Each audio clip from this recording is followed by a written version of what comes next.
Sino pong excited? Sino pong nag-expect na merong gagawin si Lord sa inyo ngayong umaga na mabuti? Amen. Amen. You must be happy. You must be excited. Amen. And you must be expectant. Amen. Glory to God. So, basahin po natin ang Ephesians 5 verse 18. Ito po ang first Sunday of the year of 2026. And it is better, I believe it is best for us to study of how we are going to be victorious and successful through the power of the Holy Spirit working within us and through us. Ito po ang isang pinakamabuting bagay na pwede po nating pagtuunan ng pansin kung gusto po ninyong magtagumpay kayo all the way. Ephesians 5:18, and be not drunk with wine wherein is excess, but be filled with the Spirit. Ang Panginoon po ang magpapala ng kanyang mga salita na ating binasa. Yung pong but be filled with the Spirit, ang tama pong translation daw, sabi po ng mga Bible scholars. But be being filled. Ibig sabihin, be being filled with the Spirit palagi-palagi. Hindi yung sometimes filled, sometimes not. Minsan masaya, minsan malungkot. Hindi po yun. Ang ibig sabihin, palagi. Be being filled with the Spirit. 2 Peter 3:18. But grow in grace. So I believe we can grow in grace by being filled with the Spirit of God. But grow in grace and in the knowledge of our Lord and Savior, Jesus Christ. To Him be glory both now and forever. Amen. So God wants His church to grow. Sino po ang church ng Lord? We are the church of God. We are the church of Jesus. Yung mga totoong naniniwala na si Jesus ay Diyos. Amen. At kinikilala siya bilang tagapagligtas ng kanyang buhay at Panginoon ng kanyang buhay. Amen.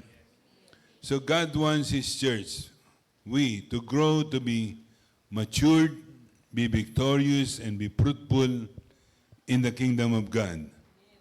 Matthew 16:18, Jesus said, He will build His church, and the gates of hell shall not prevail over His church. Jesus is telling us that His church will be victorious in their spiritual life, in their emotional life, in their physical life, and in their finances. I believe kasama po yun. Why? Because the devil's mission is to kill, to destroy, to steal, to kill, and to destroy. Gusto niyang nakawin ang mga pagpapala ng Diyos para sa kanyang mga anak. Amen. Because the devil knows in Christ we are all blessed.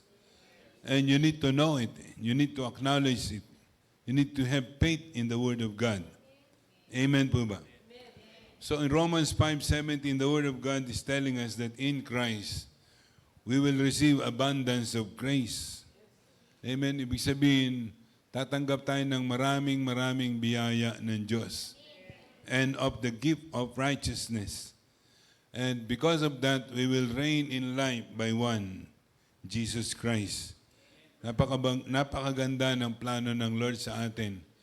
Nung tayo po ay tumanggap sa Kanya, sunuko natin ang ating buhay sa Kanya, binigyan tayo ng Lord ng isang napakagandang pangako na Kanyang tinupad doon po sa bundok ng Kalbaryo nung Kanyang ibuhos ang Kanyang banal na dugo.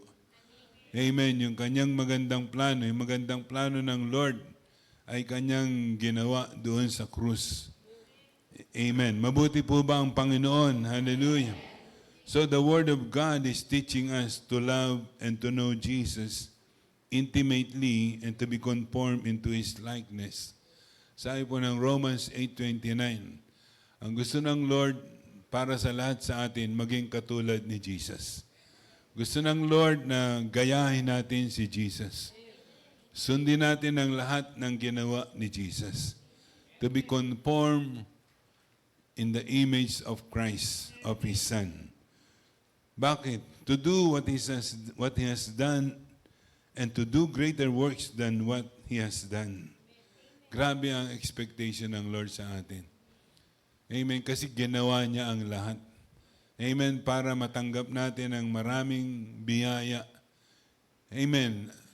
Are you happy about that? Para matanggap mo ang maraming biyaya at saka kaloob ng kabanalan. Na kahit wala kang ginagawa, all you need to do is believe what Jesus Christ has done on the cross.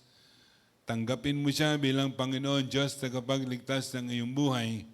Yung kabanalan niya, ibibigay niya sa iyo. Kukunin niya yung makasalanang pagkatao mo, yung nature na makasalanan mo, kukunin niya. Praise God. At sabi ng Bible, ang lahat daw ng kasalanan ng mga tao mula kay Adan hanggang sa ating mga panahon ay inilagay ng Diyos sa buhay ng ating Panginoong Jesucristo nung siya ay napako doon sa krus sa bundok ng Kalbaryo at namatay. Inilagay lahat ng Diyos ang parusa ng ating mga kasalanan, lahat ng mga tao, kay Jesus. Kaya si Jesus ay naging mistulang kasalanan at hindi nagmukhang tao on the time. Hello? Di ba kayo natutuwa? Amen. Kung natutuwa kayo, dapat nagtataas kayo ng kamay at tumatayo kasi tinubos ka ng Lord sa parusa ng iyong mga kasalanan. Amen. Kinuha ng Lord ang parusa ng iyong mga kasalanan at siya mismo ay naging kasalanan doon sa krus para ikaw ay maging kabanalan ng Diyos. Hallelujah! Praise God! Mabuti po ba ang Diyos? So ginawa niya yon to do what He has done for us. Amen. Nagawin po natin ang lahat ng Kanyang ginawa, ang sabi ng Lord, and to do greater works than that what He has done. John 14:12-14. Verily, verily, I say unto you, he that believeth on me, the works that I do shall he do also. And greater works than these shall he do, because I go unto my Father. Naniniwala po ba kayo? Na kaya ninyong gawain yung ginawa ni Jesus? Humina. Pero Jesus is expecting from us. In-expect niya na if you are a believer of Jesus, if you are a believer of Him, gagawin mo yung ginawa niya. Dapat malaman mo, kapatid, na itong purpose ng Lord sa buhay mo, to be conformed with Jesus. Maging katulad ni Jesus. Tularan si Jesus. Mabuhay ng katulad ni Jesus. Hello? Amen.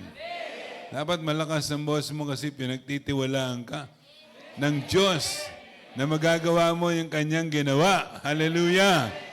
Dapat masaya ka. Amen. Kung hindi ka masaya, hindi ka naniniwala. Pasensya na kayo, talagang ganyan. Bagong taon po ngayon eh. Ang gusto ko po, magsimula tayo ng bago. Amen. Sabi mo sa katabi mo, magsimula ka ng bago. Tignan mo sa mata. Tignan mo sa mata. Magbago ka na. Magpakabait ka na. Maging masunurin ka na. Hello, tignan nyo po sa mata. Tignan nyo kasi baka hindi makonvict. Kaya ay tumingin sa inyo, ay magbago. Hawakan nyo yung maka, tapos ipaling nyo sa mata ninyo kasi baka ayaw magbago. Marami po mga Kristiyano, ganyan, ayaw magbago. Gusto pa rin manatili sa dating buhay. Samantalang ang sabi ng Diyos, if anyone be in Christ, he is a new creation. All things are passed away. Behold, lahat ng luma, lumipas na. Lahat naging bago. Amen. Dahil bagong taon, magbago ka na. Sabihin mo sa katabi mo, magbago ka na. Huwag kang madaldal. Huwag kang chismosya. Huwag kang madaling ma-Istanbul. Hello. Hindi na po sa mga Istanbulin. Pag Istanbulin ka, ang ibig sabihin, kulang ka sa salita ng Diyos. Sabi po ng Psalm 119 verse 165, pag puno ka ng salita ng Diyos, di ka mau-open kailanman. Tama ba ako? Great peace have they which love thy law, and nothing shall offend them. Di ka may Istanbul. Amen, kaya huwag ka nang Istanbulin. Hello? Marami kasi na Istanbul pa eh. Ayoko na mag-church. Grabe dyan sa church na yan. Ang daming mga compromising. Mga maraming diferensya. Eh, siya kaya walang diferensya. Yan ang problema ng maraming Kristiyano. Mahusay magturo. Pero alam nyo, pag ikaw'y nagturo, ganito, 2 sa tinuturo mo, 3 sa iyo. Kaya wala kang ligtas. Hello? Kaya magbago ka na. Amen? Hallelujah. Mabuti po ba ang Diyos? So, verily, verily I say unto you, he that believeth on me, the works that I do, shall he do also. And greater works than these shall he do, because I go unto my Father. And whatsoever ye shall ask in my name, that will I do, that the Father may be glorified in the Son. If you shall ask anything in my name, I will do it. What a promise. Amen. Kung magiging masunurin ka lang sa Diyos, kasi yun ang requirement eh. Pag di ka masunurin sa Kanya, hindi ito magaganap sa iyo. Kasi ang demonyo gagawa ng hadlang. Pwede niyang sabihin kay Lord, unfair ka pag tinugon mo yung anak mo, masuwayin niya sa iyo. Tapos, hindi nga niya alam yung salita mo, hindi ginagawa. Tapos, susundin mo pa, unfair ka sa labanan. Di ba? So, dapat masunurin mga kapatid. Naniniwala po ako na tayo po naligtas by grace. Naniniwala po ako na yung kabanalan na binigay ng Diyos sa atin, hindi na po natin madadagdagan yun kasi kabanalan yun ng Diyos. Marami po kasi nagtuturo, dapat daw madagdagan yung kabanalan na binigay sa atin ng Lord. Hindi po, dapat masunurin ka sa salita ng Diyos. Kasi binigyan ka na ng status na ikaw ay binalan ng Diyos, and I believe it. Pero hindi siya nangangahulugan na pwede kang mag-compromise, pwede kang magkasala, pwede kaya patatawarin ka, pero pag dumating ang time na namumuhay ka sa kasalanan at nag-rapture, di ka makakasama sa rapture. Amen? Baka hindi ka nga makapunta sa langit. Sabi kasi ng Galatians 5:19-21. Di ba? Kaya I believe in the teaching of grace at gustong-gusto ko po yun. Kasi masayang-masaya ako. Dahil sa biyaya ng Diyos, tayo ay napagpala. Hindi tayo karapat-dapat, natatanggap natin yung mga mabubuting bagay na gusto ng Diyos na matanggap natin, and that is grace. Amen? Walang kumbaga sa walang pagod. Amen? We cannot work it. Hindi mo kayang ipagtrabaho yung biyaya ng Lord. Yung mga pagpapala niya, yung katalinuhan, salapi, pananalapi, abundance sa maraming bagay na mabubuti. Yun po ay grace ng Lord. Kaya masarap po mag-preach ng grace. I like it. Gusto ko po yun. Kaya lang, gusto ko pong sabihin sa inyo, kailangan po masunurin po tayo sa Panginoon. Amen. Yan po ang sikreto. Kung gusto mo na lahat ng prayer request mo ay tutugunin ng Lord, maging masunurin ka. Nakalagay po yan sa John 15:7. If you abide in me and my words abide in you, you shall ask what you will and it shall be done unto you. Tignan nyo yan. Huwag nyo akong tignan muna. Basahin nyo muna yun. Tapos, tignan nyo pong mabuti. Sabi ni Lord Jesus, if you abide in me and my words abide in you, you shall ask what you will.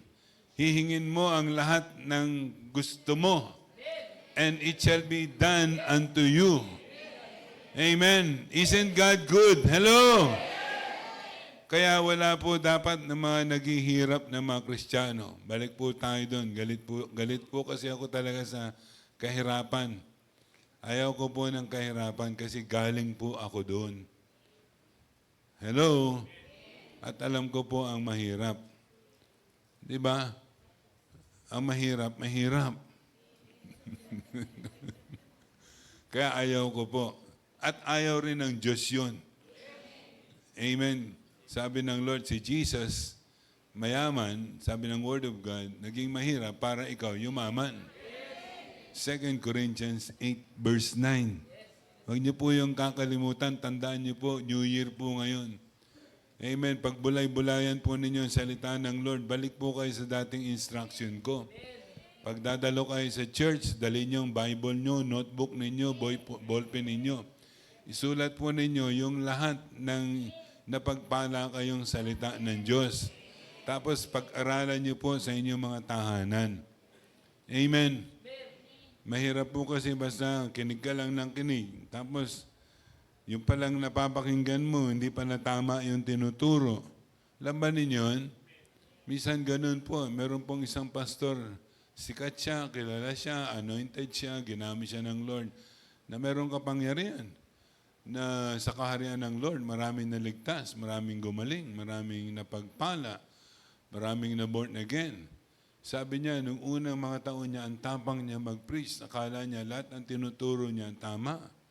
Sabi niya, after 10 years na pagtanto niya, marami palang mali doon sa naituturo niya. Hiyang-hiya siya sa Panginoon.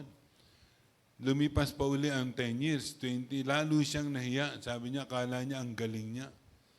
Napagtanto niya pala na marami pala siyang naituturo na hindi maganda. Bagamat maganda ang resulta sa mga tao, pero hindi naman talagang ayon sa salita ng Diyos. Kulang. So, siya po ay isang taong matandang preacher, very humble person. Nasa langit na po siya, pero siya ay willing na i-acknowledge na siya ay nagkakamali sa pagtuturo. Kaya lang marami na pagpapala kasi tinuturo niya ay faith. Okay? So, he is humble enough to accept his mistakes. Hindi raw siya makatingin doon sa mga tao na dating naturuan niya 20 years ago. Naghihingi siya ng sorry. Alam niyo, wala pong pwede magsabi na alam mo na ang lahat dito sa mundo. Siya po tumagal ng mga 70 years na nagtuturo ng Word of God. And he is very much willing to be corrected. Amen. So if you shall ask anything in my name, I will do it. Nag-preach ng gospel si Jesus, nagpagaling ng mga may sakit, nagpalayas ng mga demonyo. Amen. Nagpalayas ng mga demonyo, nagpalaya ng mga tao na inaalihan ng mga demonyo.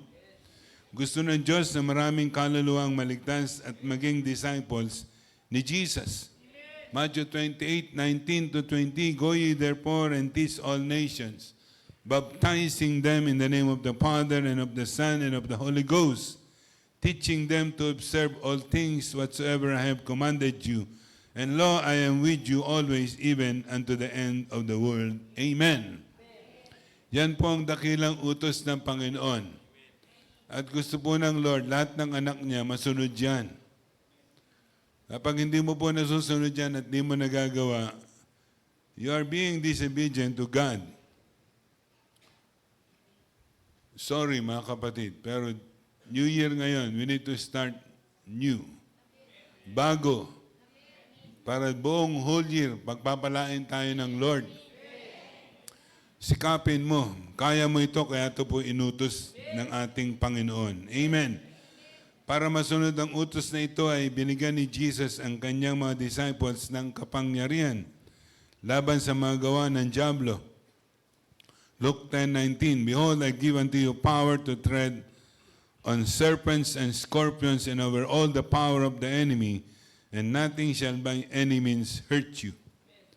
So binigyan ng Lord ng kapangyarihan ng kanyang mga disciples. And it is also true to us. We are the disciples of Jesus. Kung masunurin po tayo. Amen. Meron kang kapangyarihan. Amen. Na tapakan o yurakan ang mga gawa ng dyablo sa buhay mo. Matthew 16, verse 17 to 20 o 19. And these signs shall follow them that believe in my name. They shall cast out devils. They shall speak with new tongues. They shall take up serpents, and if they drink any deadly thing, it shall not hurt them. They shall lay hands on the sick, and the sick shall recover. So, sa pamagitan ng kapangyarihan ng Espiritu Santo, magagawa po natin yan. Sabi po ng Acts chapter 1, but you shall receive power after that the Holy Ghost is come upon you, and you shall be witnesses unto me both in Jerusalem and in all Judea and in Samaria and unto the uttermost part of the earth. Nagawa na po ito ng mga unang disciples. They believe in Jesus. Naniwala sila kay Jesus. Nagawa nila yung inuutos si Lord Jesus. Nag-preach sila ng gospel. Nag-disciple sila. Maraming na born again, maraming na disciple. Pero sa ating panahon ngayon, mga kapatid, many people are still in darkness. Bakit sa palagay ninyo? Because the church is not shining. Kasi ang mga anak ng Lord, marami, hindi na umiilaw.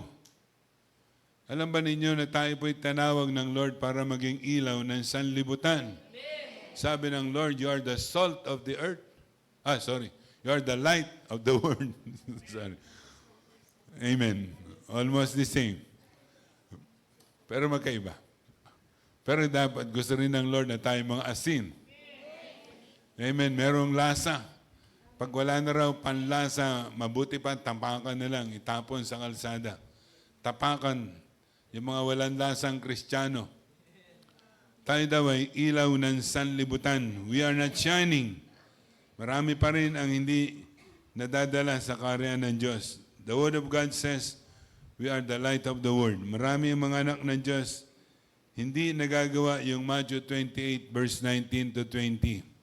Kaya wag mo sabihin sa akin na ikaw'y masunurin sa Panginoon. Gusto po na ng Lord na ito'y palagi natin ginagawa. Gusto niya nga, lifestyle natin to.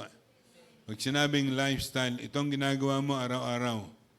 O kahit meron kang secular job, handa ka pa rin magbahagi ng mabuting balita. It's either morning or afternoon or noontime. Minsan, kahit nagtatrabaho ka, pag hindi ka nakikita ng boss mo. Di ba? Pakita mo sa gawa. Amen. Ang ating pong testimony, hindi lamang sa Word of God, kundi sa ating gawa. Minsan, mas malakas nga po yung gawa. Di ba? Action speaks louder than words. Meron nga puro word ka, wala namang action. Paano maniniwala ang mga tao sa iyo? Hello? Yung iba naman, hindi nagsasalita, walang action. Hindi wala ring action. Kaya 20 years nang kasama niya yung kasama niyang born again, hindi nila alam, pareho silang born again. Meron pong ganoon eh. 20 years magkatabi sa trabaho. Tapos, pagkatapos ng 20 years, born again ka pala? Oo. Ikaw din born again? Oo. Grabe. Hello. Hindi tayo dapat ganoon, mga kapatid. Sabi ng Bible, pag ikinahiya mo ako sa lupa, ikakahiya kita sa langit. Amen. Dapat sabihin mo kagad para hindi ka iyaing maglasing. Hindi ka iyaing manood ng malalaswang panoorin. Amen. Hello. Ayaw mo makuryente sila sa iyo. Ilan kaya ang ganoon? Nung ako po ay bagong born again, at ako po ay nagpapastor na, alam po dun sa department natin, yan si Mon, born again yan. Tapos yung mga dalaga, niloloko ako, Father, pakipray mo naman ako, sakit ulo ko. Aasarin ka, pagdaan nila sa harap mo, alam mo naman sa opisina, mahaba, marami empleyado, talay-talay. Ako'y nandun sa unahan tuwing dadaan. Father, sakit ulo. Grabe, mga kapatid. Minsan nasa Bolt kami. Sabi, Father, tulungan mo naman ako. Buksan itong cabinet. Hinihila niya, hindi mabuksan. Minsan, tinulungan ko. Sabi ko, halika. In Jesus' name, bigla na buksan. Father, ang galing mo talaga. dapat ganun po tayo. Kasi pag hindi po ganun, marami tayong mga opportunity na mamimiss. Mga malalaking opportunity na hindi natin nagagawa. Kasi hindi tayo sensitive, hindi tayo nagpapakapuspos sa Espiritu Santo. Amen. So, humayo ka at mangaral ng mabuting balita at gumawa ka ng maraming disciples. Yan po ang utos ng ating Panginoong Hesukristo. Kasi marami po sa mga anak ng Diyos, hindi na nagagamit ang kapangyarihan ng Espiritu Santo. Bakit kaya? Alam niyo kung bakit? Kasi nalimutan na yung pamumuhay na may kapuspusan ng Espiritu Santo. Yun po ang dahilan. O hindi naniniwala na mayroong kapuspusan ng Espiritu Santo. O hindi naturuan na mayroong kapuspusan ng Espiritu Santo. Ito po ay mga katayuan ng maraming mga Kristiyano. Ngayong 2026, pwede nating pagtibayin ang ating espiritual na pundasyon ng ating buhay para tayo palaging magtatagumpay at mapagpapala sa pamagitan ng pagkapuno sa Espiritu Santo. Sabi po ng Ephesians 5:18, and do not be drunk with wine. Hello! Wherein is excess, but be filled with the Spirit. Palagi nating pagbulayan ang salita ng Diyos. Mag-worship. Amen. Mag-pray. Hindi lang sa church ang worship. Dapat sa ating private life, nag-worship po kayo. O tatanungin ko kayo, sino pong nag-worship sa kanyang private life? Pakitaas ang kamay. O kita nyo, ang dami din nagtaas. Hindi lamang po sa church. Dapat di po kayo nahihiya na mag-worship sa private life. Amen. Kahit makita pa kayo ng mga loved ones ninyo, wag po kayong mahihiya paglabanan ninyo kasi pag hindi nyo po ginawa, di ka mapupuspos. Ang isa pong uri paraan para mapuspos ka is to pray, read the Word of God, and worship God. You sing songs for the Lord. Amen. Dapat po umaawit ka sa Panginoon. Hello? Mas maganda nga kung private, walang makakarinig sa iyo. Kahit na yung boses mo tumatalsik. Diba?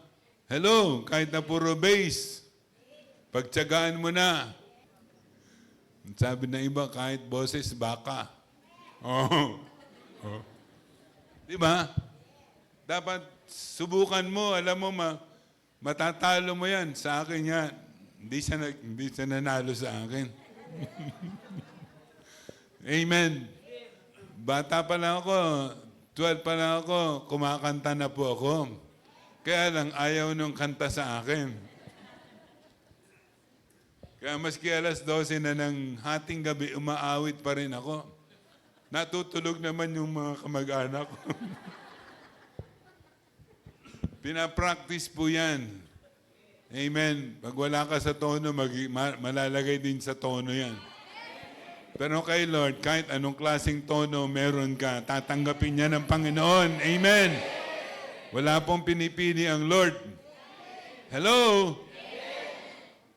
Kaya gawin mo, sabi mo sa katabi mo, mag-worship ka naman, di kita-kitang hindi nagtaas ng kamay.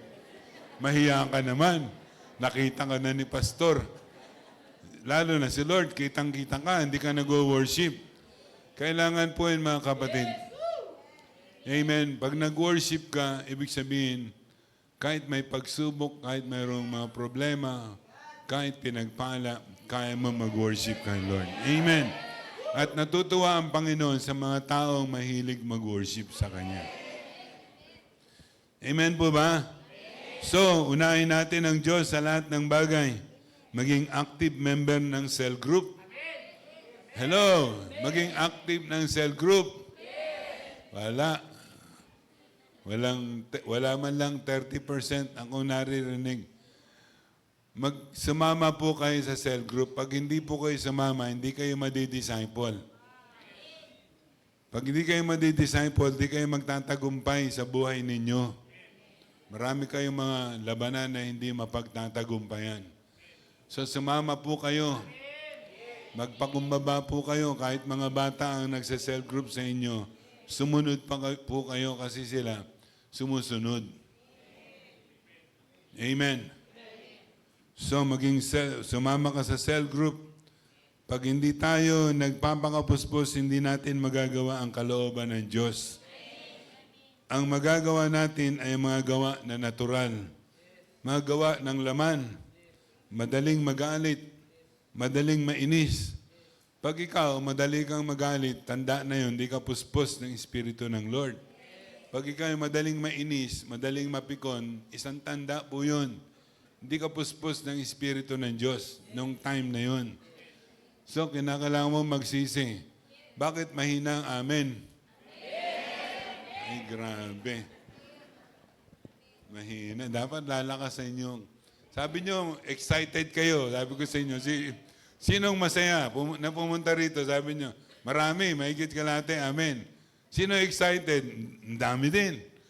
Pero pagka sinasabi ko na yung mga dapat gawin, hindi excited. Bagong taon na po. Ito po ang gusto ng Lord. Kaya po, bago siya umakyat sa langit, binilinan niya yung mga disciples niya. Binilinan. Sabi, mag-intay kayo sa Jerusalem hanggat di nyo natatanggap yung kapuspusan ng Espiritu Santo. Kailangan ninyo yan. Kung hindi, mananatili kayong katulad ng dati. Hello? Gusto niyo magtagumpay? Sabi ng Bible, be being filled with the Spirit of God. Amen. Katulad po yan mga kapatid ng John 15 verse 7. If you abide in me and my words abide in you, you shall ask what you will and it shall be done unto you. Parehas po yun ng kapuspusan. Gusto mo magtagumpay? Magpakapuspos ka. Gawin mo yung John 15:7. Gusto mong pagpalain ka ng Lord. Gusto mong magawa ang kalooban ng Lord. Gawin mo yung Ephesians 5:18. Pag hindi mo yung ginawa, ang magagawa mo, mga natural na gawa ng laman. Amen. Madaling magalit, madaling mainis. Magiging religious ka. Alam niyo ibig sabihin ng religious? Naririnig mo yung salita ng Lord, hindi mo ginagawa. Hindi ka nagbabago. You come to church, but your life is not changed. That is a religious person. Hindi tinatablan. Pasensya na kayo, pero New Year ngayon. Sabihin mo, New Year naman, Pastor. Hindi po tinatablan yung mga ganong tao. Napakinggan na yung salita ng Lord, wala pa rin nangyayari sa Kanya. Hello? Magiging religious tayo, magiging routinary na yung ating prayer, Bible reading, church attendance. Pupunta ka lang doon kasi pag hindi ka dumalo, dadalawin ka. Hello? Dapat nag-amen tayo kasi totoo po yun eh. Pag pumunta ka sa church, dapat excited ka. Huwag kang pupunta sa church na malungkot. Kung malungkot ka, pag nag-worship, magsaya ka na. Amen. Huwag kang yung nagkakamot pa rin ng ulo. At nag-iisip pa rin. Amen. So, pati yung church attendance at saka giving of tithes and offerings, magiging religious na rin sa atin. Magiging routinary. Hindi ka masayang magbigay, nag-i-struggle ka magbigay. Dapat pag nagbibigay ka, masaya ka because God loveth a cheerful giver. Sabi po ng Bible, Amen. Gusto ng Lord, masaya ang mga nagbibigay. Amen. Dapat nga, nagsasayaw ka papunta sa offering box. Sabi ng Lord eh. Amen. Minsan di natin natatanggap yung ganung mga mensahe. Kaya kasi po, hindi tayo puno ng Espiritu ng Lord. Walang revelation si Lord sa atin. Magbibigay na naman ng tithes. O kaya, Sunday na naman, dadalo na naman kami. Babantayan kami ni Pastor kung dumalo o hindi. titignan kung mag-amen ka o hindi. Di ba? Hello? Hindi ka na excited. Dapat excited ka. May gagawin ng Diyos. Mangungusap ang Diyos. Magkakaroon kami ng breakthrough ngayong Sunday morning. Hallelujah! Amen. Kasi ang Diyos ay Diyos ng himala. Hindi siya nagbabago kahit kailanman. So, kapag hindi po tayo nagpapakapuspos, ganito po mangyayari sa atin. Mayroon tayong anyo ng kabanalan, subalit walang kapangyarihan. Yan po ay tinuro ni Apostol Pablo. 2 Timothy 3, verse 5. Basahin na lang yung mga nauna. Having a form of godliness, but denying the power thereof, from such turn away. Hindi natin mararanasan yung presensya ng Diyos, yung kapangyarihan ng Diyos, yung glory ng Diyos. Dapat maranasan po natin yon. Amen. Pag hindi na po nakikita yung glory ng Lord sa atin, kasi palagi kang nakasimangot, palagi kang nakangiwi, palagi kang malungkot. Amen. They will not see the glory of God in you. Amen. Alam niyo, dapat nakikita po yung kaluwalhatian ng Diyos sa atin. Katulad ni Moses. Kung mayroon tayong mga failures at disappointments in the past, because of our mistakes and weaknesses, let us forget them and move on. Kalimutan mo na, kapatid. Magsimula ka ng bago. Sabi ng Philippians 3:13, Brethren, I count not myself to have apprehended, but this one thing I do, forgetting those things which are behind and reaching forth unto those things which are before. Magsimula tayo ng bagong buhay. Ngayong taon, panibagong level ng faith. Hingin natin kay Lord. Mataas na level ng spiritual life. Amen. Gawin natin Ephesians 5 verse 18. Amen. Huwag nating bigyan ng pagkakataon ng mga gawa ng kadiliman na ito ay ating maisagawa. Hello. Ang pita ng laman, pita ng mata, at kataasan. So mapapansin niyo, mayroon 3 bagay na ginagawa ang diablo sa mga anak ng Lord para maalis sa fellowship kay Lord. Lust of the eyes, lust of the flesh, and the pride of life. Yun po ay dapat pinagtatagumpayan po natin.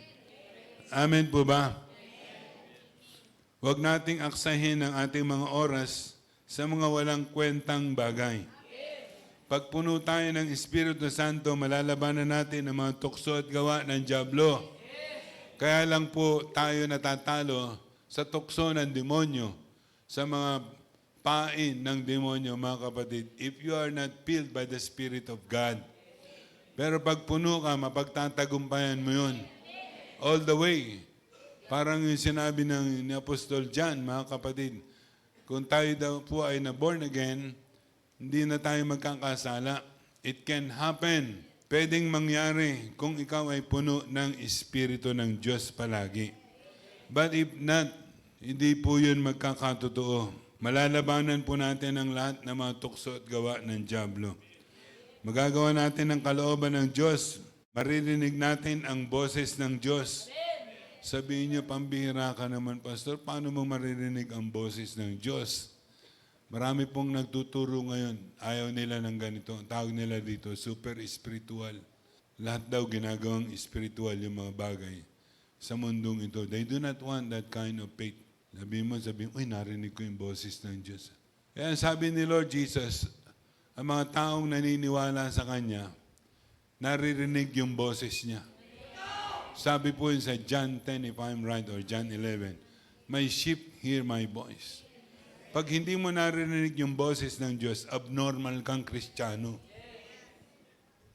Ang tunay na normal na mga anak ng Lord, naririnig yung boses ng Diyos. Kung hindi mo naririnig, abnormal ka. Hello? Sabi ni Lord yun my sheep hear my voice. Di ba? Ba't ang hina ng amen? Tatatlo yata, yung anak ko lang. Porque siyempre, anak ko siya. Pero dapat kayo rin, mga kapatid, kasi this is the Word of God. Amen. Gusto ng Lord, palagi nating narinig ang kanyang boses. Gusto niya, palagi tayo nagpapakupuspos. Amen. Magiging buhay ang salita ng Diyos sa ating buhay. Magiging rima. Yung iba ayaw ng salitang rima. Alam mo ibig sabihin ng rima, mga kapatid? Ito po ay buhay na salita ng Diyos na kanyang sinalita, naging buhay sa kanyang sinalitaan. O kaya naging buhay nung binasa ng anak niya yung salita ng Diyos. Alam ba ninyo, minsan mahirap unawain ang salita ng Lord pag binabasa mo in the natural, parang kwento. Pag binasa mo in the Spirit, puno ka ng Espiritu ng Lord, merong kapahayagan ng Lord. Magbabago ng buhay mo. Meron pong ganoon eh. Amen. Pero marami, hindi nila nararanasan yun, mga kapatid. So magiging buhay ang salita ng Diyos, magiging rima. Amen. Ang bunga ng Espiritu Santo ay nakikita sa ating buhay sa pamagitan ng Galatians 5:22. But the fruit of the Spirit is love, pag-ibig, joy, peace, long-suffering, gentleness, goodness, faith, meekness, temperance. Against such there is no law.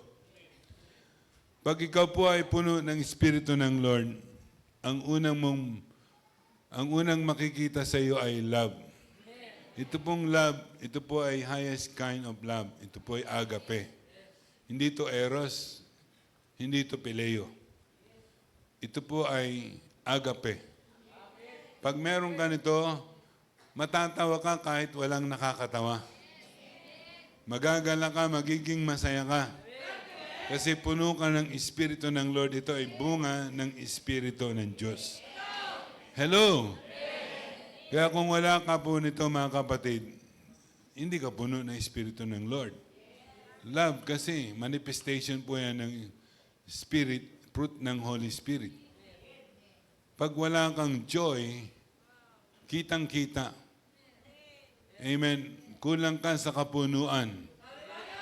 Lalo na pag wala kang peace. Grabe yan, mga kapatid. Tapos hindi ka long-suffering. Alam niyo yung long-suffering, matiisin. Hello?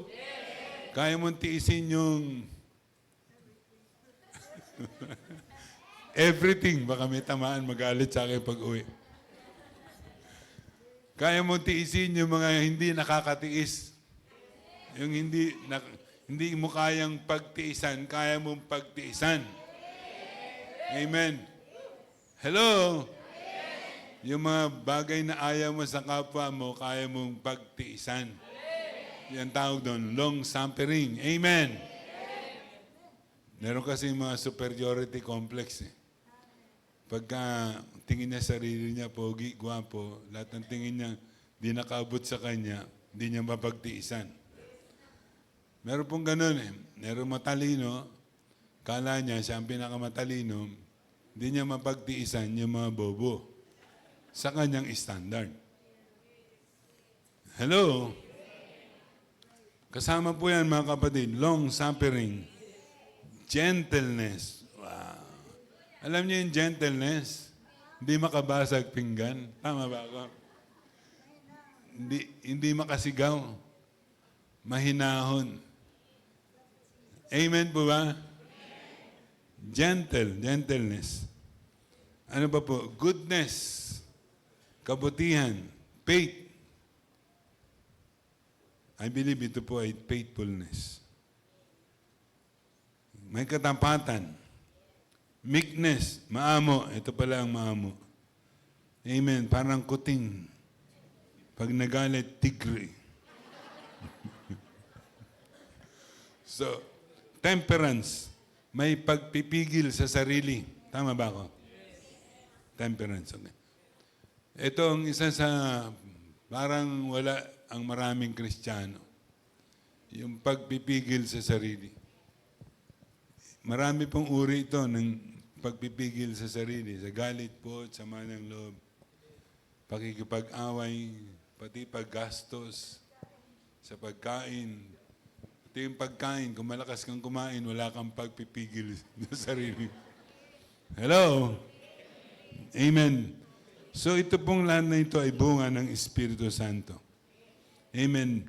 Meron pong mga gawa ng Kristiyano ayon sa salita ng Diyos, pero nagawa nila sa natural at hindi sa paraan ng Espiritu. Halimbawa, nag-preach ka ng gospel, pero walang love. Pinagalitan mo lang yung mga tao. Di ba? Nagalit siya yung mga nakikinig. Sa halip na natuwa. Meron ganun na. Pag nagpipreach ka, sabi, Pastor, pinatatamaan ako. Aba, hindi na dadalo sa susunod na linggo. Totoo po yun. Pinagpala ka pag pinatamaan ka ng pastor mo. Biro mo, magdamag na nag-aral para sa iyo. Di ba? Ganun po, marami pong gawa ang mga Kristiyano. Sabi nila, okay naman ayon sa salita ng Diyos. Pero, nung diniliver nila, hindi ayon sa Espiritu ng Diyos. Walang kapuspusan. Sa halip na maborn again yung mga tao, lalo nagalit. Sabi mo, ganun si Lord. Iba-ibang paraan niya. Totoo po yun. Pero, totoo po, minsan kasi ako po, nag-preach ako sa funeral. Inimbitahan ako, hindi ko kilala yung namatay, hindi ko kilala yung namatayan. Nag-invite sa akin, sa kapatiran. Sabi sa akin, Pastor, mag-preach ka naman doon sa burol ng isang kamag-anak ng kaibigan ko. Nag-preach ako, yan tapang ko mag-preach. Alam niyo, matapang, ganito po yun. Pag wala ka kay Kristo, namatay ka, sa impyerno ka pupunta. Sabi sa akin ng kaibigan, ng member natin, Pastor, nagalit sa yung mga kamag-anak. Ano kung magalit sila sa akin, totoo naman yung sinasabi ko. After 1 year, na-born again sila. Ayun, kung yun ay done in the Spirit, be blessed ang Lord. Pero kung it is done in the natural, baka matagal pang ma-born again yung mga tao. Di ba? Yung iba nagpapaligoy-ligoy pa sa pagbabahagi ng salita ng Lord. Paano kung nagpaligoy ka ngayon, namatay kinabukasan? Sayang opportunity na ikaw po ay magamit ng Lord upang makapagligtas ng kaluluwa. Nandyan ba kayo mga kapatid? Meron po akong nabasa sa Daily Bread, I Believe. Meron pong isang conference ng isang church. May tinawag na isang pastor, pinabasa yung Psalm 23. Pina-recite. Kasi madali lang i-recite yun. Nag-recite po yung pastor, ang husay. Talagang oratorical yung kanyang delivery. Habang nire-recite niya yung Psalm 23, nagtayuan yung mga kongregasyon, madami, nagpalakpakan. Ang galing ng pastor. Tapos naupo na siya, tinawag naman niya isang pastor. Pinadeliver sa kanya yung Psalm 23. Tumayo yung pastor. Dineliver niya. Habang dinideliver niya yung Psalm 23, nagyukuan yung mga tao. Na-convict sila. Walang encore, wala. Walang standing ovation. Walang palakpakan. Pero they were all convicted. Yun po'y puno ng Espiritu ng Lord. Minsan we do something, akala natin it is in line with the Word of God. Tapos walang epekto. Pero pag ginawa natin under the anointing of the Holy Spirit, ang lakas ng kapangyarihan ng Diyos. Amen po ba? Sabi po ng Ephesians 4:29, let no corrupt communication proceed out of your mouth, but that which is good to the use of edifying, that it may minister grace unto the hearers. Kung tayo po ay nagsasalita ng salita ng Lord, dapat po salitain po natin na mayroong biyaya ng Diyos. Para nang sa ganoon, ang mga nakakapakinig ay may encourage. Pati po sa ating paggawa sa kaharian ng Lord, sa ating buhay bilang mga anak ng Diyos, dapat po mga kapatid, ito ay ayon sa kalooban ng Lord at ito'y ginawa natin na kinasyahan ng Espiritu ng Diyos. Meron po mga gawa na natural at gawa na laman, pero merong backup ng Word of God. Pero ang resulta, hindi po maganda. Minsan nangyayari po yan sa maraming buhay ng mga Kristiyano. Katulad po ng sabi ng Apostol Pablo, 1 Corinthians 3, verse 10 to 15. According to the grace of God, which is given unto me as a wise master builder, I have laid the foundation, and another buildeth thereon. But let every man take heed how he buildeth thereupon. Ang ibig sabihin, sabi ni Pablo, siya daw ay wise master builder.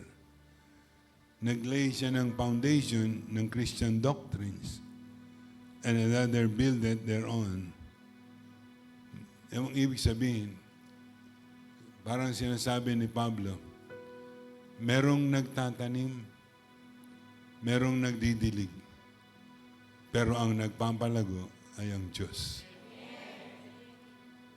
Kasi nagka-problema po itong mga taga-Korinto na mga Kristiyano. Nagpampasikatan sila.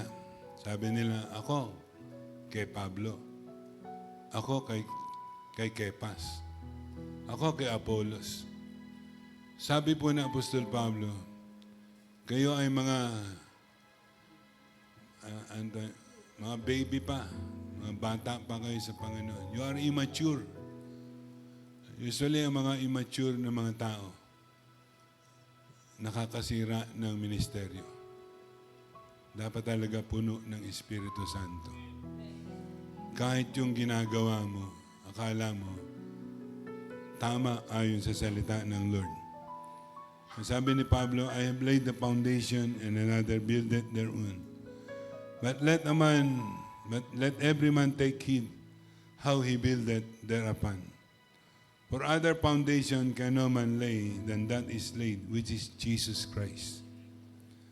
Now if any man build upon this foundation, gold, silver, precious stones, wood, hay, and stubble, every man's work shall be made manifest, for the day shall declare it, because it shall be revealed by fire. And the fire shall try every man's work of what sort it is. If any man's work abide, which he hath built thereupon, he shall receive a reward. If any man's work shall be burned, he shall suffer loss, but he himself shall be saved. Yet, so as by fire, there is going to be a judgment day in the second coming of Jesus Christ, which is very soon. All our works will be judged through the fire. Bilang anak ng Diyos. Lahat po ng ating ginawa nang na tayo na born again, they will all pass through the fire. We will be judged.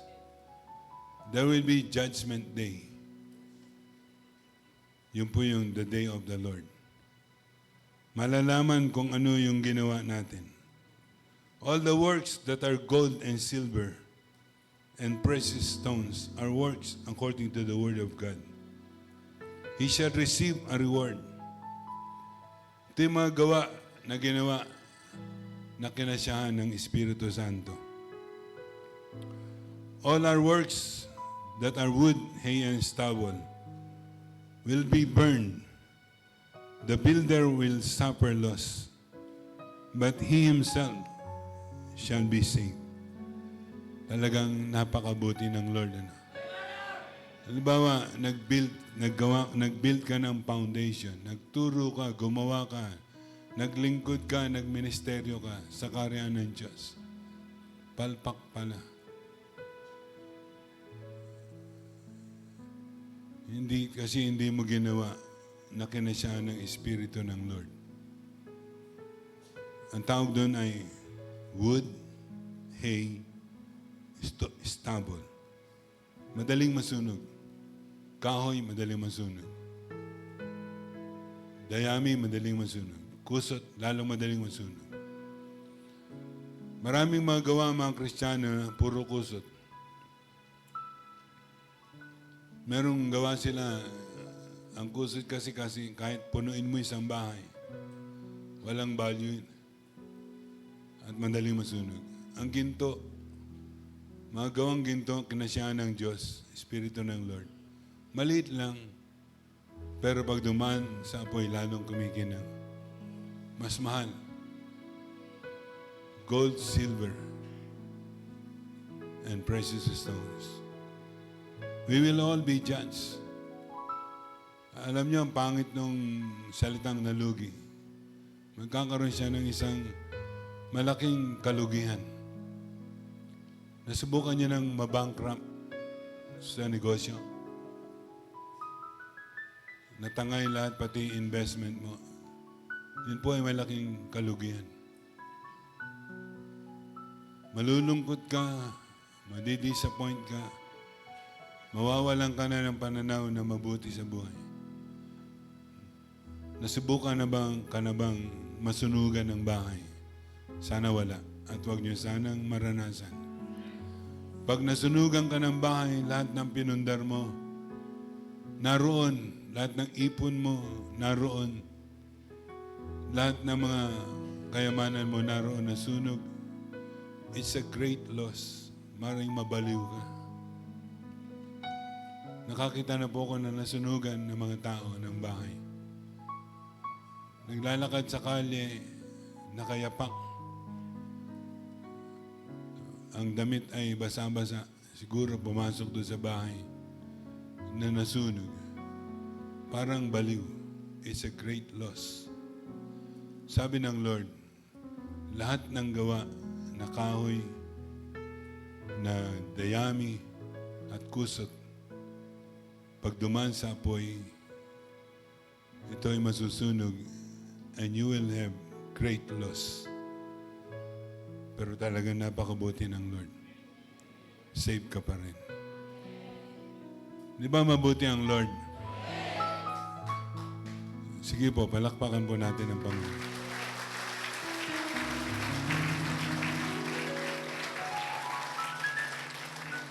Meron pong ibang mga basis ng judgment na mangyayari sa mga tao, sa mga anak ng Lord.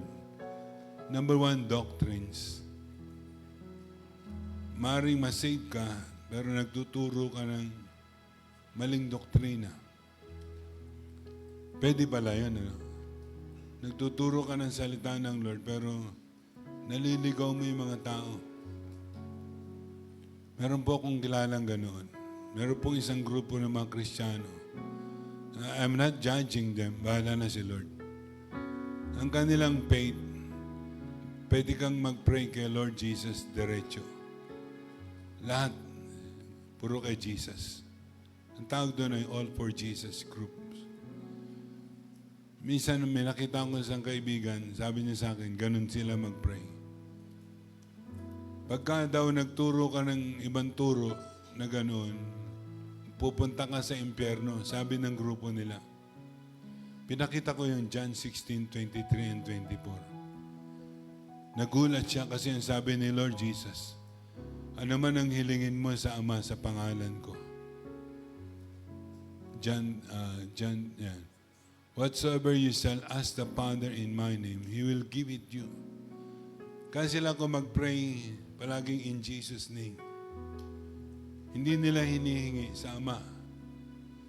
So, nung pinakita ko yan, nagulat siya. Mabuti na lang.